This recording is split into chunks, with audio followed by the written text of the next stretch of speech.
All right, you guys are good to go. Thank you. Thank you so much. And welcome everyone. This is a session, hopefully, that will spur a lot of conversation and engagement. So we definitely want you to be engaged. If you have any questions or comments along the way, you can either put them in the chat. And also too, if you want to just speak up and talk directly to Elinor and Nancy, we're all in the same Zoom room. So really excited to be talking to you today about how publishers are creating new opportunities. Black publishers are creating new opportunities out of this crisis. And hopefully, at the end of this conversation, you'll have a better understanding of the challenges and issues that we're all dealing with, especially as we're coming out of the pandemic, the economic downturn, and all of that. So Elinor Tatum is the publisher and CEO of the Amsterdam News, and Nancy Lane is the CEO of LMA.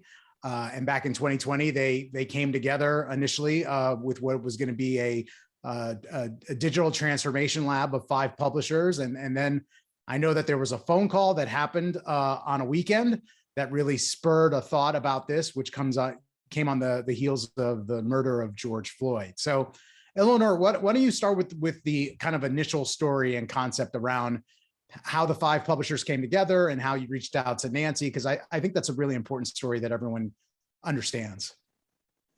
Well, yeah, the whole thing came because well, I've worked with the Black press, for my entire life. I was very involved with the National Newspaper Publishers Association. I've been working for the Amsterdam News since 1994, and the Black press has been in my blood, and it's something I'm very passionate about. And as newspapers have gone up and down in their growth and in their stability, I have seen Black press, going through ebbs and flows, in being really, really vibrant, and then having these downturns and then these upswings. And then during COVID, I saw this time when I wasn't sure what was going to happen. And during COVID, I was upstate quite a bit, and I was sitting there with a woman one day who ran a whole bunch of family offices and helped to figure out where these funders were going to put their money. And I said, is there any money for Black newspapers? And she said, nope, absolutely not. I said, okay. And then a few months passed and George Floyd happened, and I happened to be with her again. And I said, hey, is there any money for Black newspapers? And she said, absolutely. And she said, I'm sending out a funder letter on Tuesday. If you can have a fund together by Tuesday, this was Friday. She said, we can put you in that letter, and we can get the word out about you. So I immediately called Nancy Lane, and I said, Nancy, here's the situation. This is what I want to do. Can we do this? And together we put our heads together and figured out what we needed to do and what the benefit would be, and how we would start to craft something that would become Word in Black. It originally was the Fund for Black Publishers. And the idea was to put together a fund that would help transform Black newspapers, that would help to support, help to build, and help to support Black newspapers across the country. Now, what that exactly looked like at the beginning, we didn't know, but we knew that we needed a vessel to start raising money through that would go out to Black newspapers. And over the next year, it is transformed into a website and into a collaboration of 10 newspapers that reaches many more than 10 newspapers. But that has become something really vibrant and really exciting, and something that I'm really, really proud to be a part of. And it really could not have happened without the vision of Nancy as well, to create what we have now. And if I recall, Elinor, in that story, initially journalism was not on that list, right? That was the gap that was missing from that list, that there were a lot of Black businesses and Black organizations, but there weren't any journalism organizations, correct? In terms of in that email that was going to go, what that list was going to fund initially. Well, no, but part of it was actually to be doing collaborative works, collaborative stories. because that's something that I've actually worked on for quite a long time. And actually many of the newspapers that are part of Word in Black, we did stories 15 years ago, and we put money together to send actually one of the gentlemen that's actually on this, watching this Zoom right now, him and another one of our colleagues to Rwanda 15 years ago. So it's something that we have done before, but not on this kind of scale. And Nancy, when you got that call from Elinor saying you've got to put together something quickly by Tuesday, what was your initial thought? What was your response, and what has transpired since? I remember it well. It was on a Saturday that we ended up talking, and I said, okay, we need to have a fund set up and all the marketing materials and a way to collect the money by Tuesday. And we got Jay Small on the call, and we set up a Give Butter campaign. We were already doing the COVID-19 local news fund, and the rest is history. From there, we moved quickly. And I think that's the lesson here, innovating out of a crisis. When an opportunity presents itself, move on it, right? And that's what we did. If Elinor didn't have that vision, Word in Black wouldn't exist. If she wasn't talking to her friend who managed a large list of donor advised clients, donor advised fund clients, that we may not be sitting here today with a $2.3 million business in Word in Black. So I think that is a huge lesson here, but we didn't know in those early days what the Fund for Black Journalism would represent. We had a lab with 5 Black publishers. That was the base. We invited 5 more. We told them about our crazy idea. They all said yes. And from there, Word in Black was born a few months later. It was the first and only project so far of the Fund for Black Journalism. And I'll just say, on that initial reach out, a few hundred people donated. They didn't know who we were. The fund had just been established that weekend. And that level of support told us, wow, there's something really big here. And I'll also just say one more thing. It's the only digital startup in the country that's backed by 10, we don't like the word legacy, traditional news publishers, right? It's the only digital startup that isn't starting from scratch. There's pros and cons, but we certainly see more advantages than disadvantages with the legacy that those 10 publishers have in their markets, the audience that they bring, and the trust that they already have with their communities. Yeah, Nancy, that's something just so important, because the fact is that all of our publishers have been around for decades, and we've been telling the stories of our communities for so long. And we're the ones that have been in the trenches for years, and the ones that really have been trying for so long and need that support. And I think that's one of the reasons why I was so adamant almost about making sure that they got support. And that's why I really wanted to have this happen. And it was wonderful to have a partner with Nancy that could be so nimble. And that, I think, is key, the nimbleness to be able to do that. And I think in innovating out of crisis, being nimble is absolutely paramount. Nancy, what would you say that, I think you would agree that LMA is a very different organization today than it was a few years ago.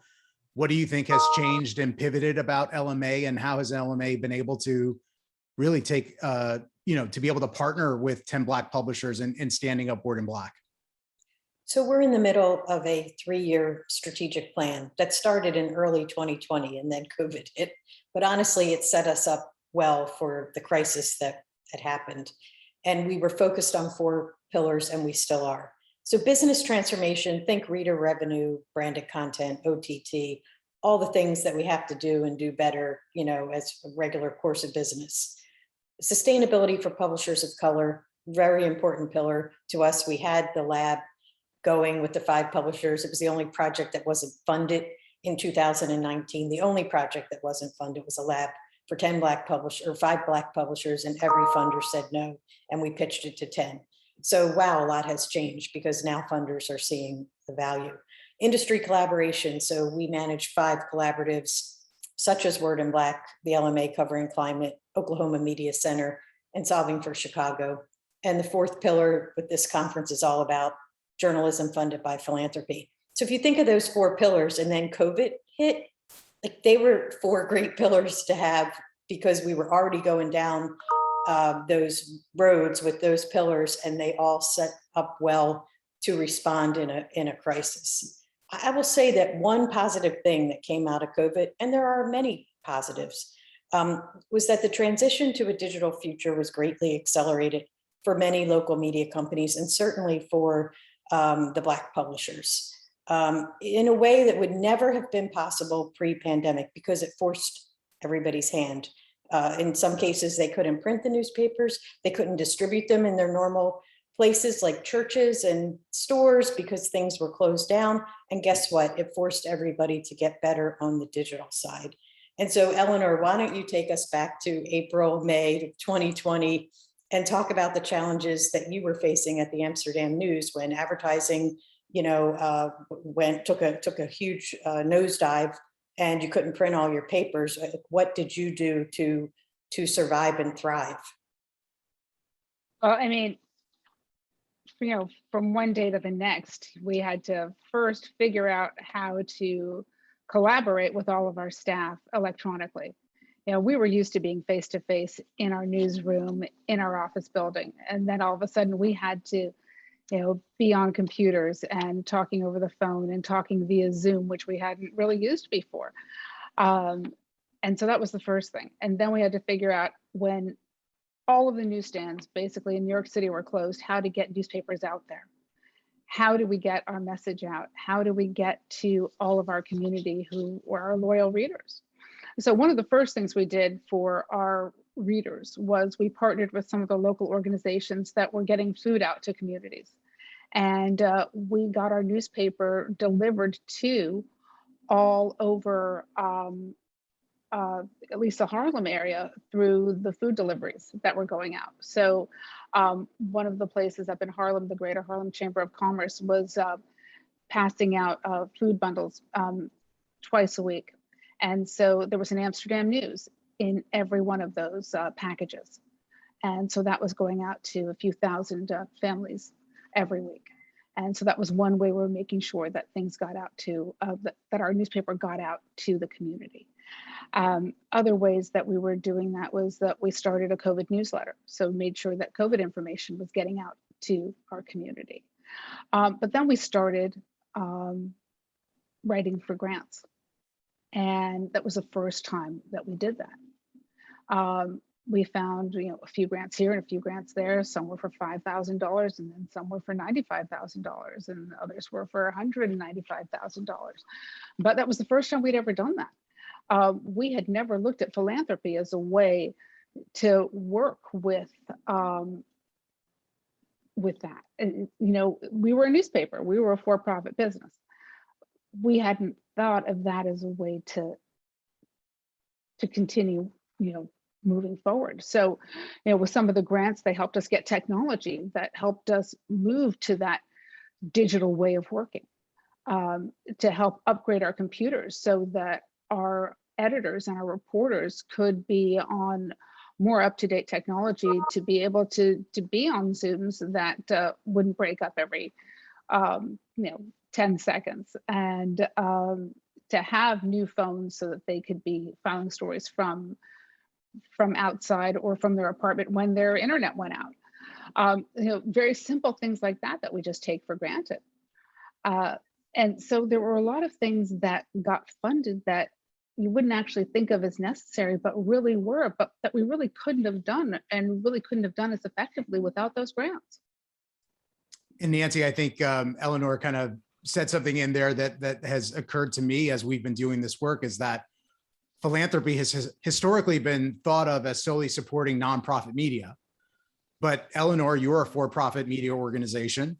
What do you think the shifting kind of thoughts are now around supporting both for-profit and nonprofit media? I think a lot of it has to do with the fact that people are so scared of losing the independent voices of media in general. And therefore, they want to make sure that local media sticks around, and that the traditional ways of funding local media advertising is not necessarily enough to keep local media viable right now and to keep local reporters reporting. So if we look at, major newspapers in major cities, the local reporting desks are getting decimated.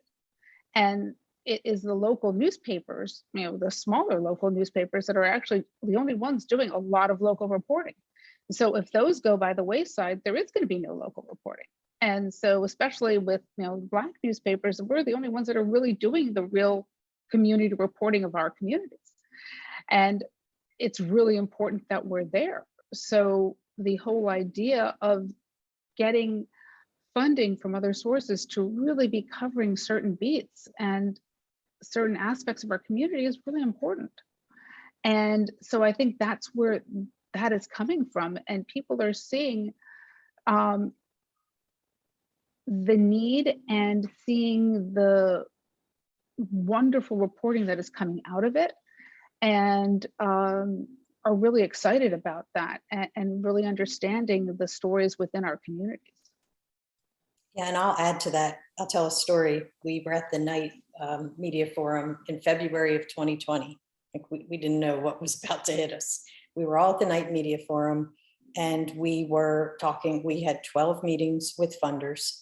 And one of the main things we were pitching was the Transformation Lab, Digital Transformation Lab with 5 Black publishers. And we were told repeatedly, funder after funder, we're not interested in funding for-profit media companies. And in fact, a very prominent person in the industry stood up on the stage at one of the sessions and said, newspapers can burn to the ground, for nonprofit is the future, and we don't need for-profit. And we went to our LMA board meeting first week of March in Miami at the Burrell conference, and I was depressed. And I said, the funding community only wants to support the nonprofits. And believe me, we're rooting for the nonprofits. They're a part of our ecosystem at LMA, but we're rooting for all local media at LMA. Local media requires many players, and we've said that for a long time. And really, once COVID hit, I think that's when the funding community said, wait a minute, the for-profit media orgs are really, really important. Think of all the COVID information that got out from for-profit media orgs. And the first call was Inasmuch Foundation, and we launched the Oklahoma Media Center. And that happened as a result of the Night Media Forum. And by the way, they weren't one that said they wouldn't fund for-profit. They were one that said, let's keep talking. It would have never happened in 2020 if COVID didn't hit. And now the Oklahoma Media Center is doing amazing work, working with the tribal press in ways that mainstream media has never done before.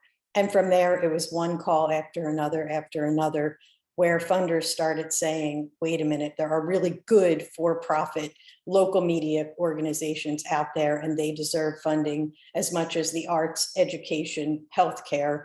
And that's the shift we're seeing right now. And it's refreshing and it's awesome. And all for-profit media companies aren't equal. There are some bad players out there, but let's not lump every for-profit media company into that bucket. So it's been a beautiful thing that's happened because of COVID. And I think Lizzie's saying something about Inasmuch. Andrew, you want to read it? Yeah, she says that Inasmuch is doing a great job of taking an ecosystem perspective on local news. Annie McCain +1 view on local media being important. And then Damaso Reyes says it's strange that for-profit news organizations like the New York Times and the Washington Post receive funding, but for-profit and Black press media have long been ignored. Do you feel that that's been your experience, Elinor, that for-profit media and especially Black media has been ignored by foundations and institutions providing philanthropy for journalism? Oh, absolutely. I mean, Nancy kind of alluded to a story earlier today, earlier in this discussion, but she didn't really get into it that much, about when they first did the first cohort of the lab that we first did, how I knew Nancy to begin with. Because when she tried to fund that for the 5 Black newspapers, no funders would fund the Black newspapers. They had funded how many other cohorts, Nancy? They funded 9 other projects that year, but the 10th project was the only one, and it was the lab for 5 Black publishers. And I've told this story on the stage at many industry events, and it's shameful. Right. So Black publishers have been ignored. And I mean, and that is proof right there. And so when it was the same exact program, right, Nancy? Was. In several of the cases, and you had absolutely no problems getting the funding to do it, right? That is And then LMA, Nancy had to go to the LMA board to fund it for the Black publishers, because not one of the not-for-profit, not one of the funders would actually step up to fund it for Black newspapers. And luckily, the LMA board decided to fund it.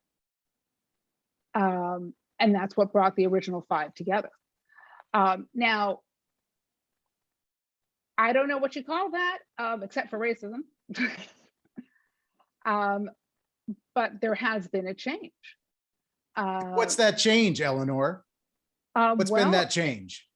Well, I think it was called George Floyd and the Black Lives Matter movement. But the fact that that had to happen for funders to change their tune is a really difficult pill to swallow. The fact that we didn't matter and didn't really exist until that happened is something that is really, I didn't want to have to believe that. Just like when I had that initial call with that friend, well, the conversation with that friend of mine, when I first asked her, is there funding for Black newspapers? And she said, absolutely not.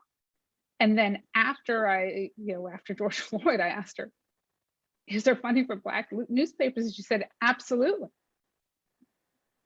All of a sudden we existed as something worthwhile to pay attention to and to make sure survived and to thrive and to invest in. But before that, they didn't care about us. And can you take us back to that moment before George Floyd? What has been the role of the Black press? What had the Black press been doing for hundreds of years before George Floyd? The same exact thing as we're doing now. Nothing has changed in that respect. We have been telling the same stories. We have been training the same journalists. We have been publishing the same newspapers. And we have been employing the same people in the same communities. In many cases, we've been the largest employers in our communities for years. And, it's kind of shocking that it took this to have people actually understand that we've been here for 50 years, 75 years, 100 years, 105 years, 110 years, 115 years. And we're still here. And we haven't gone anywhere. And we don't plan to go anywhere except to continue publishing our newspapers and to continue telling the stories of our communities and to have our voices heard. And Nancy, you've been in this business for a while now. So to see this from the perspective of something like these Black publishers coming together to form Word in Black, to look at new startups like the Sahan Journal, what's your perspective now on how this industry has changed and how philanthropy is responding? We knew the Black press was really strong, but they had not transitioned to a digital future. And so when we decided that sustainability for publishers of color was important, it was for that reason. And it was at the time when the paper in Chicago went digital only and stopped printing. That was a big wake-up call that we had other Black newspapers go out of business. And we said, we have to help, with a transition to a digital future. At the time, nobody had more than 4% of their revenue coming from digital. At the time of that lab, these are 5 of the most progressive Black publishers in the country. Nobody had more than 4%. We did total P&Ls. We had a project manager go to each property, spend the day with Elinor and her team and the other 4 publishers and their team to really figure out a strategy. And I would say today, we have publishers in that original cohort that are at 30, 35%. I think of Sonny Messiah Giles, the Houston Defender, coming from digital. And that's what we want to see. And Elinor, you guys launched a newsletter in the last 2 years, and you've refined that newsletter recently, and you're growing your subscriber list, you're selling sponsorships. I mean, it's a whole different business model for you. Yeah. Maybe you can expand on that. Absolutely. I mean, our new website launched about 2 weeks ago. We've gone to a daily newsletter now that is absolutely awesome, if I do say so myself, editorially Black. And there's a transformation that's going on. And so when we've gotten that investment, we've been able to do things that we were not able to do before. And we've been able to get messages out there that we've always had, but we just did not have the vehicles to get them out there the way we're able to do now. And also we just did not have the infrastructure nor the manpower. And so through the different things that we're being able to do through innovation, we're being able to expand. And so during this time when so many news outlets are contracting, we're actually expanding. And so through the different partnerships, through the different organizations that we're working with, through Report for America. This year we have one Report for America core member. We've applied to get 2 additional ones. So hopefully next year we will have 3 on staff. This is going to add to our ability to report on so much more. And then through all the things that we're doing with Word in Black and all the additional bandwidth that we're gathering with the work that we're doing and the programs that we're putting together, we're going to be able to cover so much more and do so much more. And this is all because of the work that we're doing together. And that's also so important, collaboration. And I mean, this is something that I think we're probably in a sense sick of hearing. We're stronger together, but it's true.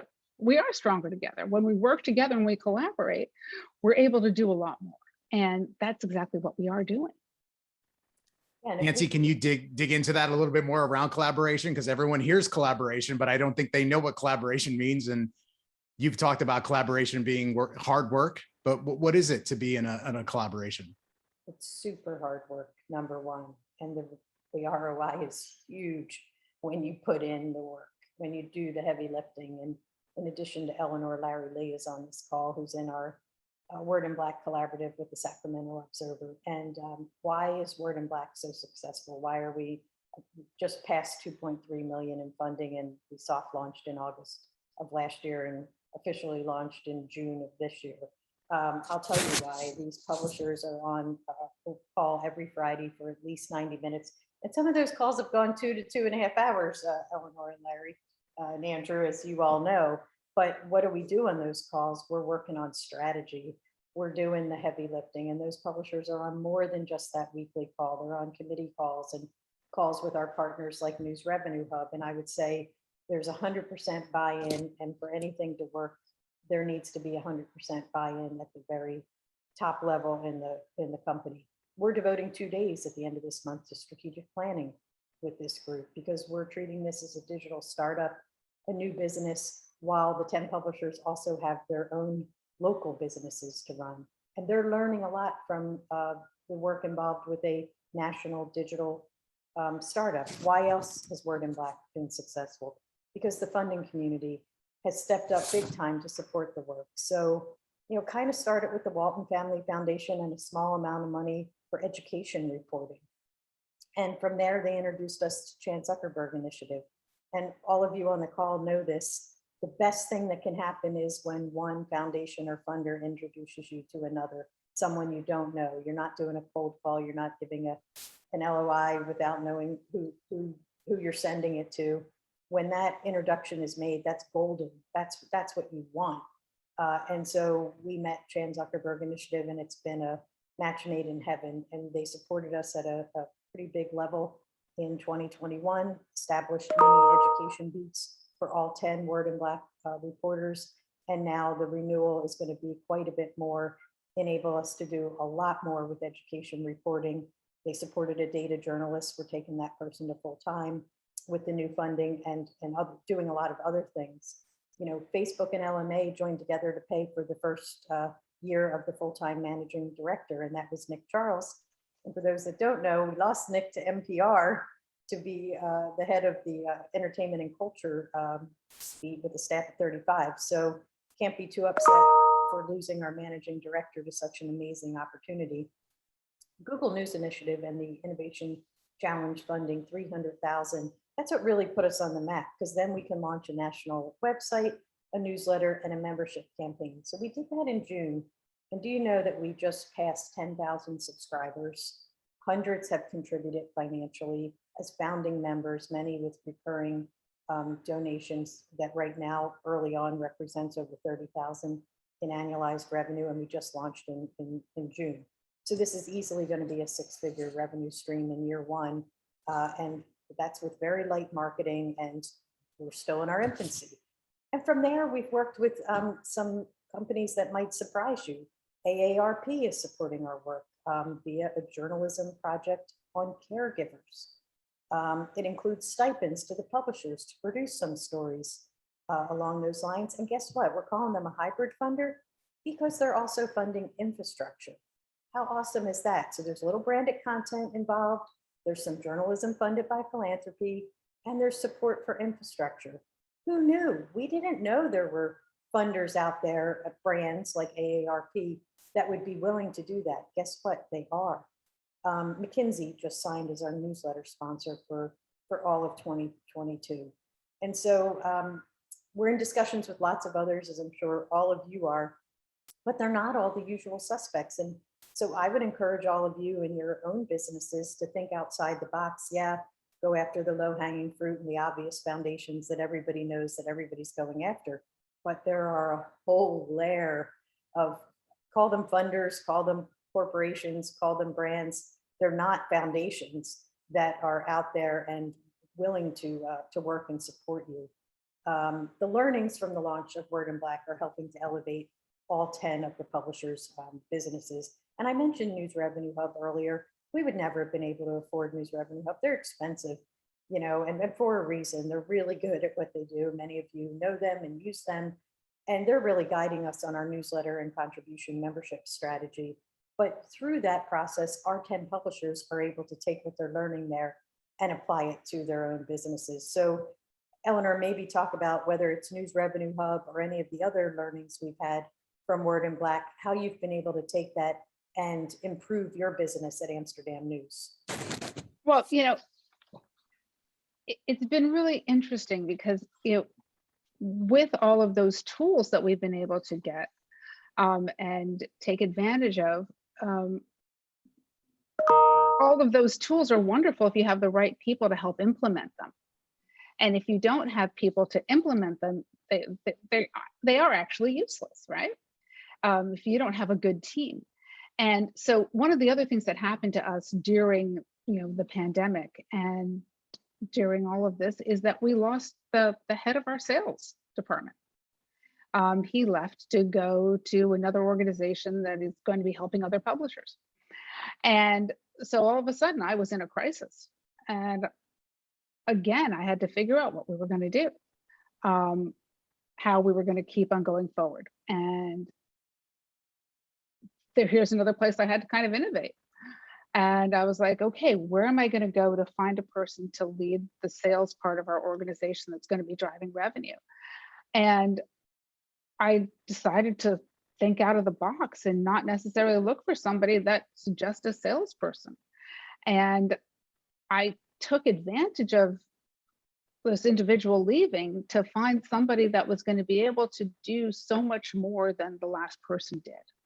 And I found somebody with national caliber C-suite leadership that really could lead change within my organization. And, you know, she has now been there for 4 months and has been able to get us over some humps that we had just not been able to get over before, and lead us in a way that we had just been, you know, it's been really rocky before, and she's just plowing through things and getting us to a place that we had just not been before.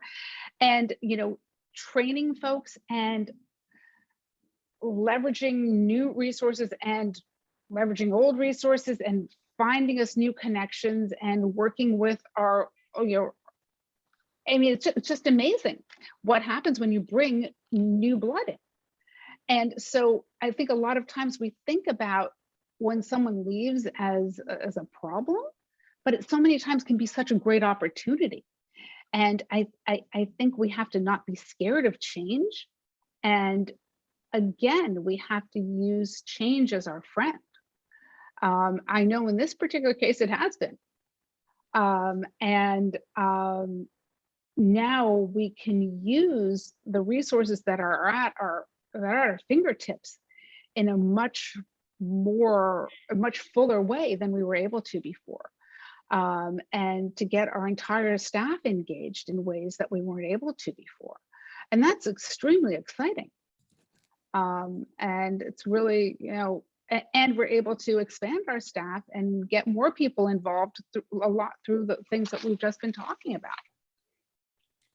So I know there's been a big concern, especially after George Floyd, right? There were companies that have said that they were going to, begin to direct funding towards the Black community and Black-owned media and the Black press, hundreds of millions of dollars, billions of dollars. And a report came out earlier this year that a small portion of that funding had been allocated and given out.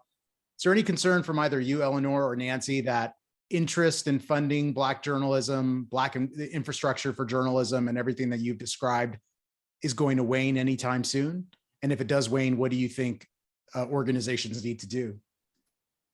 Well, that it's happened before, it happened with advertising, in the early 2000s, advertising in Black newspapers was really the thing to do. And then all of a sudden it went to Latino newspapers.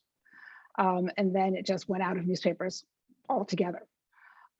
So there are waves of these kinds of things. But in this particular case, it will probably go out of fashion, so to speak. But I think we just need to continue to be doing the really good work that we're doing. And I think we will be able to sustain this and the funding that we're getting in to some level because of the caliber of the work and the product that we're going to be putting out, as well as the advertising that we will be garnering. So there's going to be some of the philanthropic money that's going to be coming in, but I think there's going to be other money that's going to be coming in as well.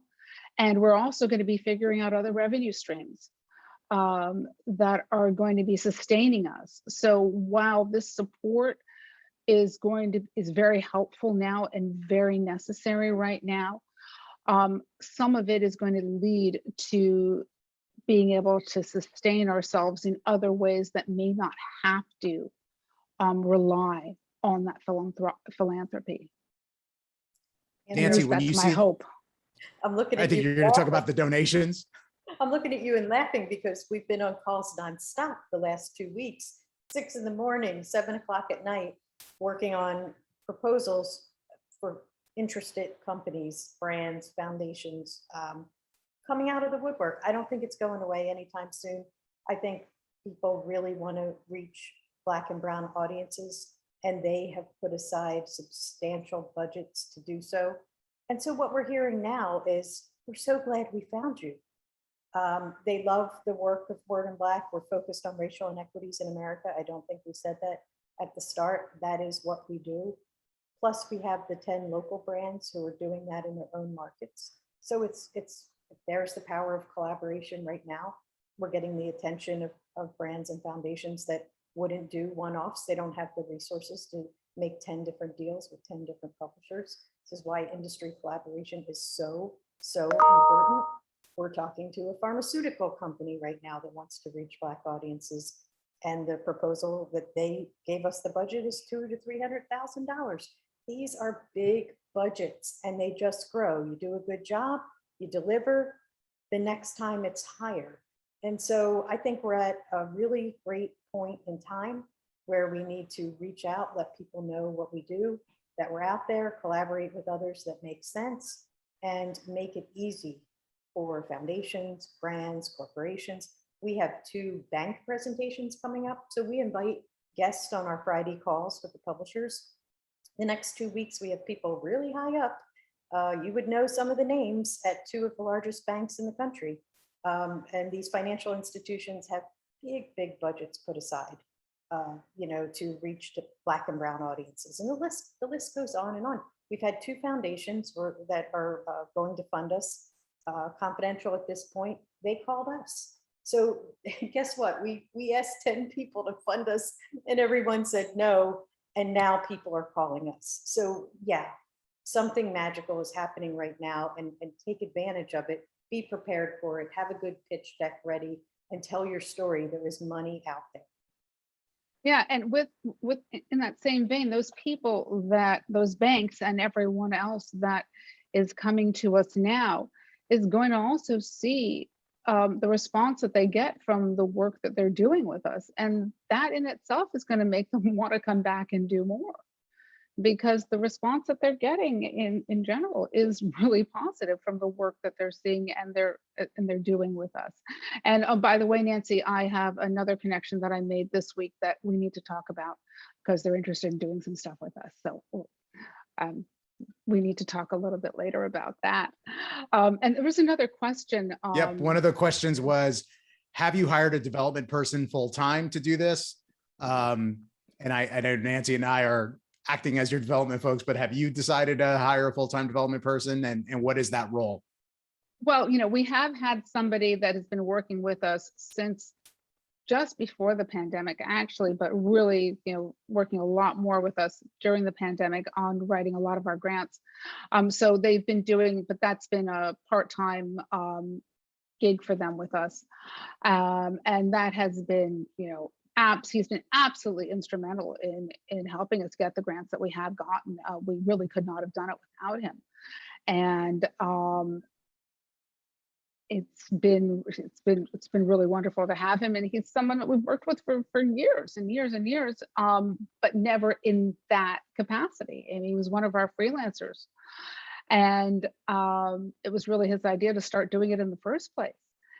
And it is, I think, if you don't know how to do it yourself, bringing somebody on that knows how to do it, yeah, because it's a different language altogether. The people that read these grants and read your grant proposals, the way that they expect you to write, what they expect to be in these things makes absolutely no sense to me.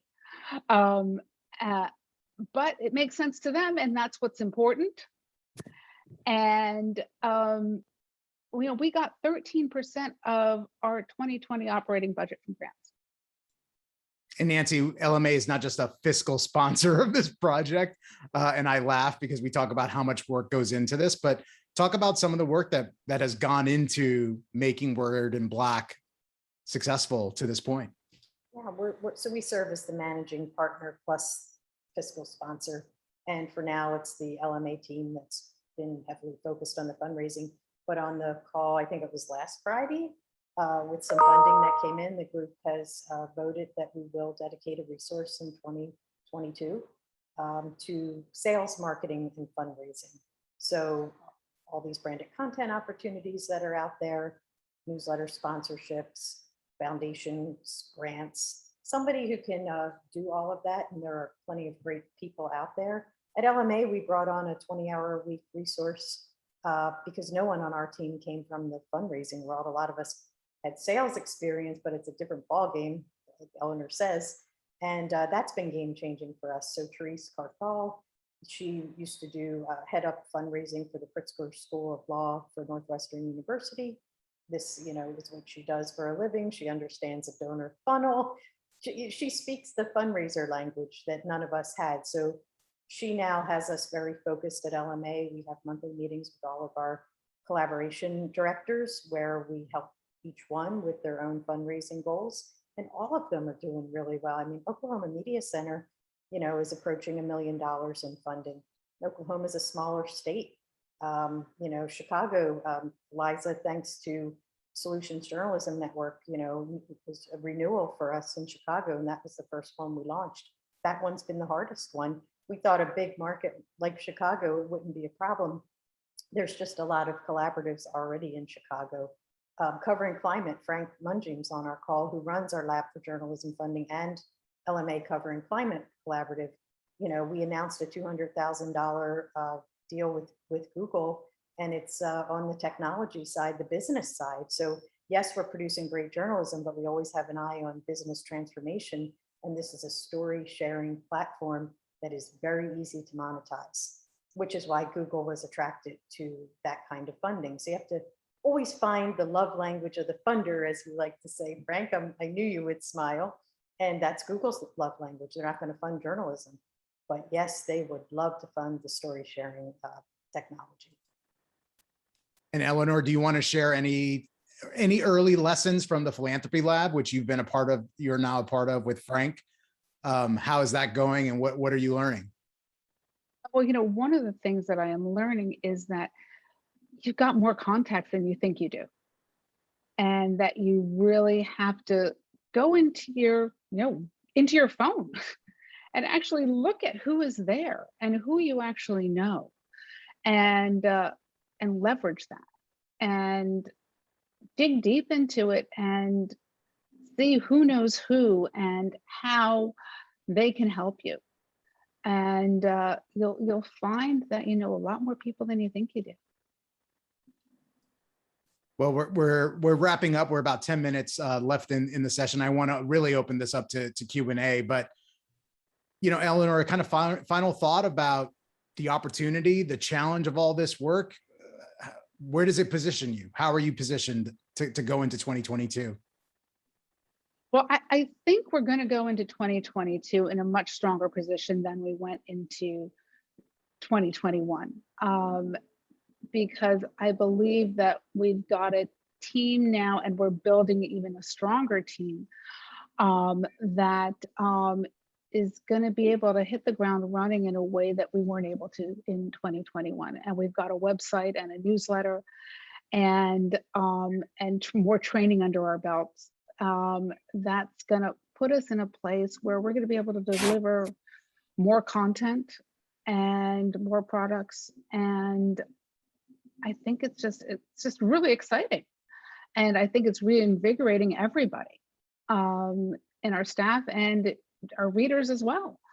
And so I'm really excited about 2022. And, we've got to look for, of course, more funding and more advertising. And we've got a lot of work ahead of us. I mean, there's still no time to sleep. We'll leave that for 2025 or 2026. Because we definitely have a lot of work ahead of us, but we've got great partners, and I got to thank LenFest for letting us be a part of this wonderful conference, and for all the work that they have done, and for all the help and support they've given us, and for Ward and Black. And I also want to thank LMA for all you've done, for Nancy, you in particular, for all the support and guidance you've given us. Because if it wasn't for the people and the organizations that have supported us, we wouldn't be here today. And we wouldn't be getting into thrivership. And that's what we're all aiming for. There's no reason why the Black press should not be thriving. The products that we put out are good. The information we put out there is important. And as legacy organizations, we are needed, and our communities need us, and we need our communities. And the Amsterdam News, we've been around for 112 years. My daughter, who is 11 years old, asks me every once in a while, so do you want me to run the newspaper when I grow up? And I look at her and I say, if that's what you want to do, absolutely. And I want to make sure that if she wants to do that, she can. But I only want her to have to and want to do that if the newspaper is healthy. And so I've got to make sure that it is strong and viable for her. So I got to make sure it's around. And so I need that I need the help and that support, but I've also got to do the work, and I've got to make sure that all those organizations that we've been talking about still believe that the Black press is important, and we just have to show them. And Nancy, the year is not over. We're working fast and furious here in the last 2 months. What do you think is the takeaway from this year going into next year? I'll just say Larry Lee has an expression called change in the couch. And he says that sometimes funders at the end of the year find change in the couch. And there is a lot of change in the couch right now. If you are getting funded and the funding happened earlier in the year, it's not a bad idea to check in with that funder and say, hey, just checking in to see if there are any end of year funds available. We know some of the other groups we're working with have told us that. And you'll be surprised, I think, how much there is a race to spend a lot of money. Andrew and I were on a call the other day, no lie. The person started the call out by saying, I need to tell you something up front. We never met this person before. He said, I need to spend a lot of money by tomorrow. And we're trying not to smile too big on the Zoom call, because this is not our normal call. This is not how business usually works. And I'm just saying, it's out there. Revisit it with the funders that you already have, and the bigger foundations. They are scrambling right now to spend that money. And I think 2022 is going to be a really good year. If you're not involved in any kind of a collaborative effort, I would urge you to do so. Just looking at the people in this call, many of you are. So I'm, preaching to the choir here, but collaboration, big part of the future. Journalism funded by philanthropy, big part of the future. And I too want to thank LenFest for this opportunity. They're a supporter of our Lab for Journalism funding. We really appreciate that. And, Andrew, I'd love to throw one last question to you. You joined our organization earlier this year. You took over as the staff lead on Word in Black. And what would you want our audience to know about what you've witnessed in your time here? I think what has been so heartwarming for me has been seeing the comments that come in from people who have been donating to Word in Black, right? To think that just a year ago, Word in Black did not exist, right? The publishers existed, but this collaborative did not exist. And to hear people who give for a variety of reasons, some of which are very similar to what we typically hear from public media, which is, I'm on a fixed income, this is important to me and I want to give, to people who strongly believe in supporting and sustaining the Black press. So I think there's something to be said about the audiences that ultimately Word in Black and our 10 Black publishers reach, which they trust. And it's a word that we always hear in journalism, that people trust us, but then to people here to be stewards of their giving, I think is something that has been key and critical. And I think we've been hearing for several years from audiences that they no longer just want to be a part of mainstream media, that they really want to give to organizations that have alignment with their beliefs as well. So that to me has been rewarding. We have a little thing called MoneyBot, which we get on our Slack channel, which every time we do get a donation to see those messages. And but I think our audiences are really responding to this. And I have said this before, I think people have responded strongly to the fact that 10 Black publishers have come together.